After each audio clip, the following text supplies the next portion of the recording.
আসসালামু আলাইকুম। আশা করি সবাই ভালো আছেন। আলহামদুলিল্লাহ আমিও ভালো আছি। তো আজকে একটু সকাল সকাল হাঁড়ি পাতিলগুলো ধুয়ে এখানে রেখে দিছি পানি ঝরার জন্য। আর আমি এই দিক দিয়ে দেখেন রান্নাঘরটা তেল চিটচিটে মনে হচ্ছিল, এই জন্য আমি এর একটা কয়েকদিন আগে ধুইছিলাম। এই তেল চিটচিটের কারণে এদিক দিয়ে এর একটা সরিয়ে আমি এই যে ওয়ালটা একটু ধুয়ে মুছে নিচ্ছি।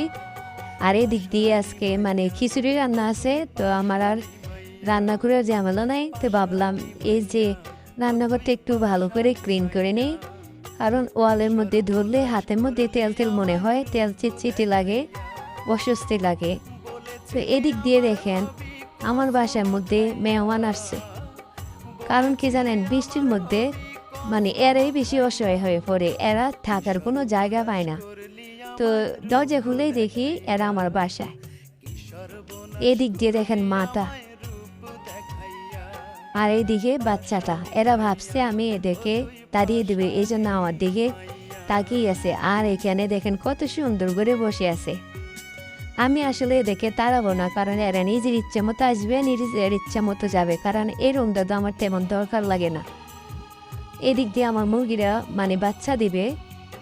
তো মানুষ বিড়াল ফালে, আর আমার ঘরে এমনিতেই আসছে, তা আমি এদেরকে তাড়াবো কেন? আর এদিক দিয়ে দেখেন ডিমগুলো, আমি ভাবছি ডিমগুলো খেয়ে ফেলবে কিনা। তারপরে থাক, আল্লাহ যেটা করে সেটাই হবে। আর এদিক দিয়ে দেখেন মেয়ে কলেজে চলে যাচ্ছে।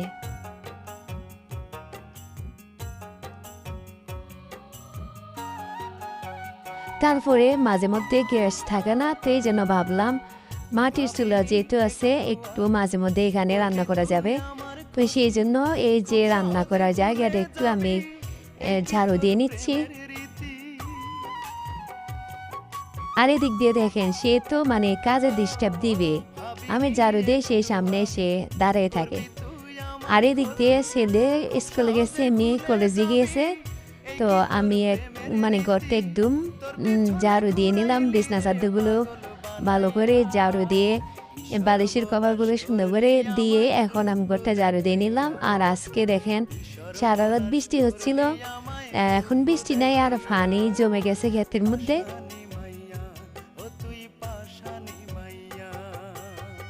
এই রুমটা আমার গোছানো শেষ, এই রুমটাও গোছানো শেষ। এখন রান্নাঘরের ওয়ালটা ক্লিন করে একদম পরিষ্কার করে নিয়েছি। দেখেন এই সাইডটা কেমন জানি লাগছিল, এখন পরিষ্কার করে নিয়েছি। এখন আমার নিজের কাছে ভালো লাগতেছে, আমার শরীরটার কাছে একটু ভালো লাগতেছে। এতদিন ওয়ালে ধরি আর তেল চিটচিটে মনে হয়। আবার একটার মধ্যে এরকম ছিল, একটা ওই দিন পরিষ্কার করলাম। আর এখানে তো খিচুড়ি রান্না করা আছেই, রান্নার আর তেমন ঝামেলা নেই। তো এখন আমার সকালের কাজ মোটামুটি শেষ, এখন সকালের নাস্তাটা খাবো। তো এখান থেকে আমি আম নিলাম, আর এখান থেকে আমি 2 পিস ব্রেড নিব।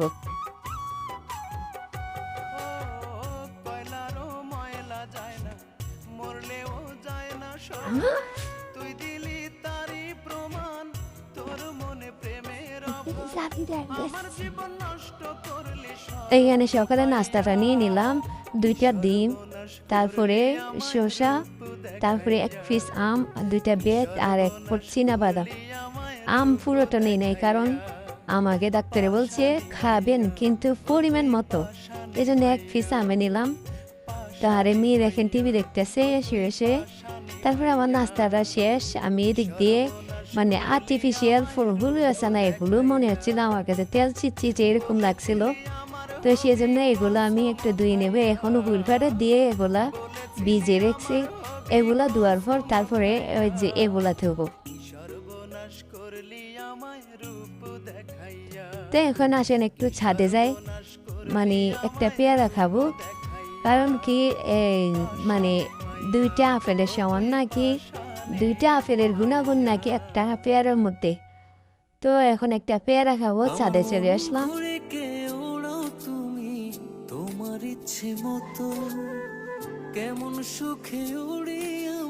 আর দেখেন কাঠবিড়ালি খেয়ে কিভাবে এগুলো এখানে নিচে ফেলেছে। আমার মন ঘুরে কে ওড়াও তুমি তোমার ইচ্ছে মতো পেয়ারাটা একটু ভালো করে ধুয়ে নেই, কারণ পেয়ারার মধ্যে সবসময় দেখে কালো পিঁপড়া থাকে। পেয়ারাটা কিন্তু অনেক মিষ্টি ছিল।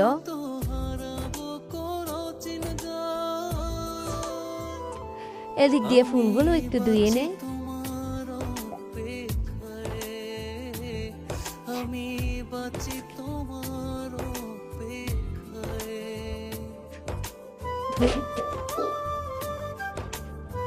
এই দেখেন কি ময়লা বাইরে হয়েছে। আসলে মাঝে মধ্যে এইভাবে না ধুইলে মানে কেমন জানি লাগে, তেল চিটচিটি হয়ে যায়। সবগুলো ফুল আমি এখন এখানে ধুয়ে বলের মধ্যে রেখে দেবো পানি চড়ার জন্য।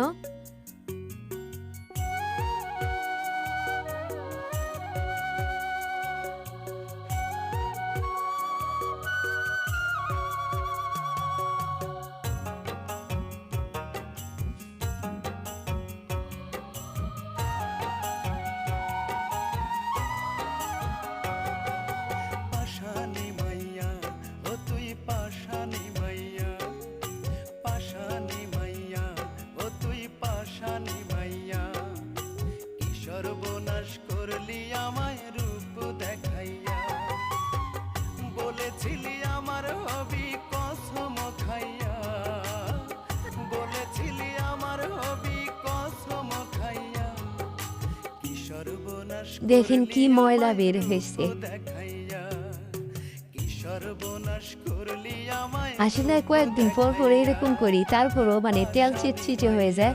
আর এখানে ফুলগুলো ধুয়ে রেখেছি। আর এখন আমি বালতির মধ্যে ফুল পাউডার দিয়ে পানির সাথে মিশিয়ে নিচ্ছি। এখন এই যে বিছনা চাদরগুলো ধোবো। আজকে বৃষ্টি নাই, তো ভাবলাম এগুলা ধুয়ে নিই।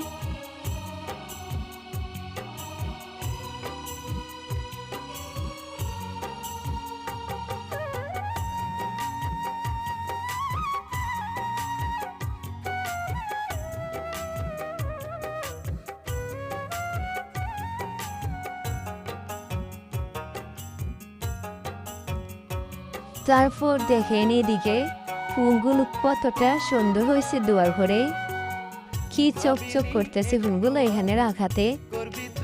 এগুলো মানে শুকানো হয়ে গেছে, আমি এখানে রেখেছি। দেখেন কত সুন্দর পরিষ্কার হয়ে গেছে। তারপরে ছাদে কাপড় চোর মেলে দিছি। আজকে অনেক কাপড় ধুইছি, কারণ আজকে মানে সারাদিন বৃষ্টি ছিল না, তো এদিক দিয়ে আমি এই জন্য ধুয়ে নিয়েছি। অনেকগুলো কাপড় ধুইছি আজকে।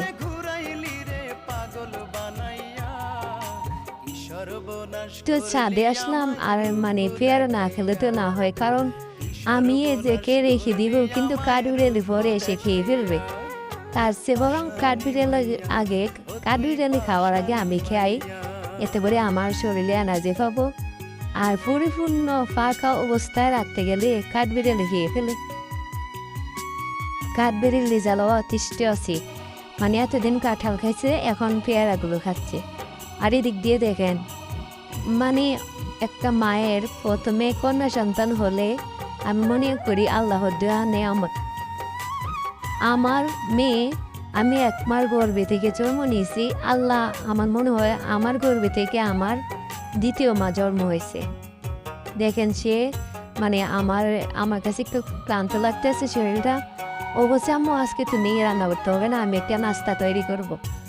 তো আমি বলছি কি করবা? কয় তুমি মানে ওর বাইকে বলছে টাকা দিতে, দোকান থেকে কি কি আনবে। তো টাকা দিয়ে দিছি, এখন কি করতেছে দেখেন, মনে হয় স্যান্ডউইচ আনাবে। তো দেখেন এটা আল্লাহর নেয়ামত, কারণ একটা মেয়ে সন্তান ছেলে যখন প্রতিষ্ঠিত হয়, হ্যাঁ ছেলে কিন্তু মার সাথে থাকে না, সে জব করতে বাইরে চলে যায়। একটা মেয়ে বিয়ে দিল শ্বশুর বাড়ি থেকে, 1 মাস পরে হলো মার কাছে আসতে পারে, মার কাছে এসে 15 দিন 10 দিন থাকতে পারে। আরেকটা ছেলে যদি প্রবাসে চলে যায়, সে তো অনেক সন্তান আছে, 5 বছর 6 বছর 10 বছর হয়েছে, মার কাছে আসতে পারে না। মার মৃত্যুর সময় অনেক সময় আছে মানে জানাজা দিতে পারে না, মানে ছেলের মন মানসিকতা ভালো থাকা সত্ত্বেও পারতেছে না। আর একটা মেয়ে কিন্তু মানে বাপের বাড়ি থাকতো, পরে আবার শ্বশুর বাড়ি চলে গেল, মানে আসতে পারে। তার মানে যদি মেয়েটা একটু মেধাবী হয় তাহলে তো আরো কিছু না। আল্লাহ কাছে অশেষ অশেষ সহমত, অশেষ মেহরবানি। আল্লাহ আমাকে, আমার মেয়ের অনেক মেধাবী, সে মাসাল্লাহ মানে এসএসসিতে ক্লাস পেয়েছে, সে ভালো একটা কলেজে পড়ে, কুমিল্লা একদম বিখ্যাত একটা কলেজে পড়ে।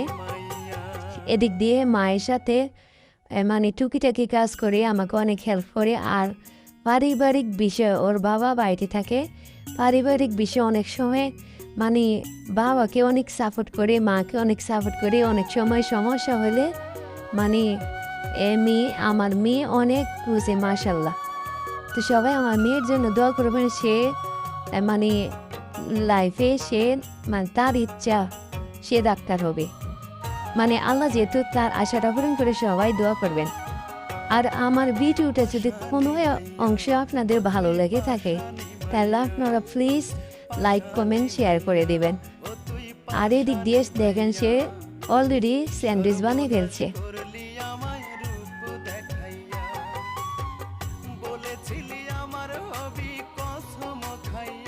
মানে আসলে অনেক মজা হয়েছে। মেয়ে মানুষ তো মানে এমনিতে দিলেও মানে মজা হয়, তারপরে খাবারটা কিন্তু আসলে মজা হয়েছে। কি সর্বনাশ করলি আমায় রূপ দেখাইয়া।